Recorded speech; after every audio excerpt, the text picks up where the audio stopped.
আবার একটি নতুন রেসিপি নিয়ে আপনাদের পাশে চলে এলাম। ভেন্ডি, কুমড়ো, আলু আর চিংড়ি শুটকি দিয়ে রেসিপিটি শুরু থেকে শেষ পর্যন্ত দেখবেন।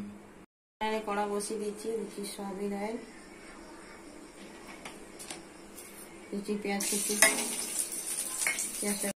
পেঁয়াজ লাল হয়ে গেছে, দিচ্ছি মশলা, হলুদ গুঁড়ো 1 চামচ, লঙ্কা গুঁড়ো 1 চামচ, জিরা গুঁড়ো 1 চামচ, ধনা গুঁড়ো 1 চামচ, লবণ 1 চামচ,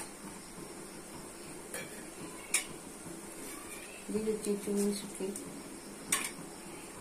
দিচ্ছি সামান্য জল। মশলা কষা হয়ে গেছে, দিয়ে দিচ্ছি ভেন্ডি, কুমড়ো, আলু,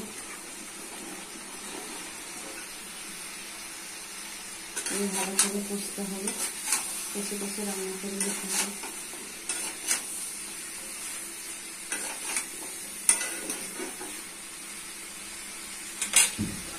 ঢাকা দিয়েছি,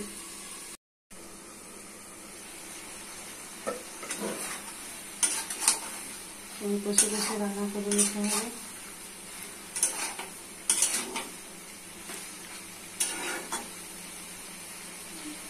চাপা দিয়ে রান্না করে নিতে হবে।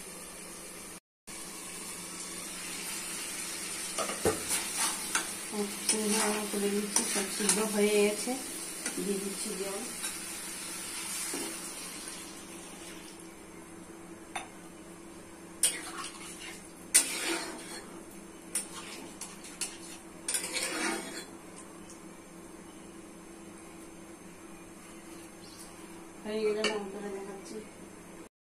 রেসিপিটি রেডি হয়ে গেছে, কত সুন্দর, কত কালারফুল, কত টেস্টি। বাড়িতে করে খাবেন, পরিবারকে করে খাওয়াবেন।